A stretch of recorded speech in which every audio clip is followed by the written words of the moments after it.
Sabi lang, sumunod daw yun sa batas.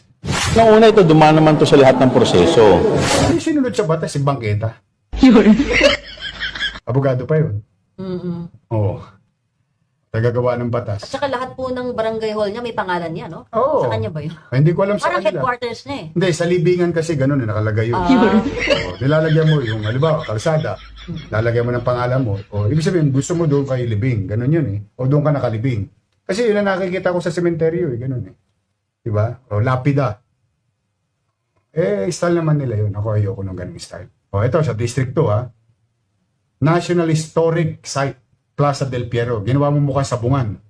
Ngayon, barangay hall na yung plaza. Andun pa yung rebulto. Yung revolte ni Hero. O, ginawang ano, parang sabungan. Kaya sa District 2.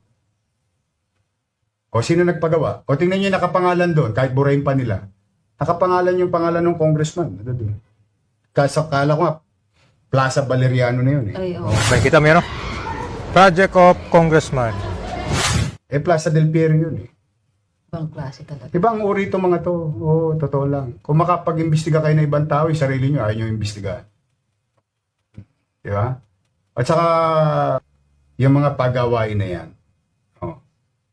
congressman na nagtuturo. Ang nagdidikta. In fact, pamisa-misang pa, pinaaway pa ang DPWH. Uy, pondo ko yan ah. Uy, distrito ko yan ah. Dapat dumaan sa akin yan.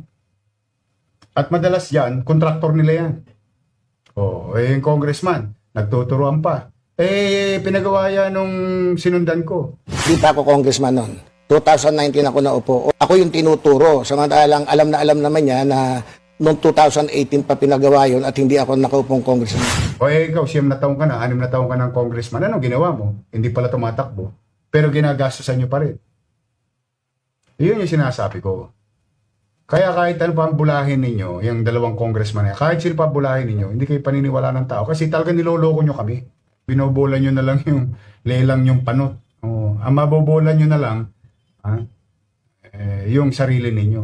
At nakipagpulong nga po kayo, Yorme, sa dalawang kongresista po natin patungkol sa oo. mga proyekto nito. Ay sinabi ko naman, magpaalam sila, humingi sila ng building permit. O si Congressman Erwin Cheng, nagpunta, kasama si Congressman na Ernix Junicio. You can even ask them. Pinagkaitan ko ba yung distrito nila, na 5th District at District 1, ng programa ng gobyerno? Hindi, inaprobahan ko lahat. Sabi ko kay Andres, makabubuti itong gawain ng congressman. Apply na kayo ng building permit.